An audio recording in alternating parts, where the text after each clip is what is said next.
नमस्कार, good morning मित्रहो. ही 2 वर्षापूर्वी लावलेली झाड आहेत. आम्ही पाहू शकता तुम्ही, हे एक झाड आहे. इथं वडाचं झाड लावलेलं होतं. हे बघा, हे अशी खळीत झाडं लावलेली आहेत. छान अशी आता त्यांची ग्रोथ होते. हे सुद्धा झाड आहे. तर इथं ह्या खळीत लावलेले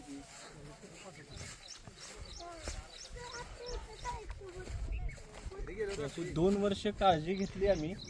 उन्हाळ्याच्या दिवसात कॅनने पाणी वगैरे त्याला घालून आळं करत होतो आणि आता छान सेट झालेत ही झाडं.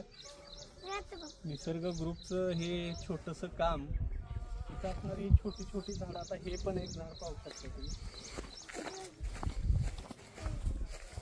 ही झाडं अशी खूप छान वाढतायत. ते बघून आम्हालाही आनंद होतोय. तुम्ही झाडे लावा, झाडे जगवा. जय निसर्ग.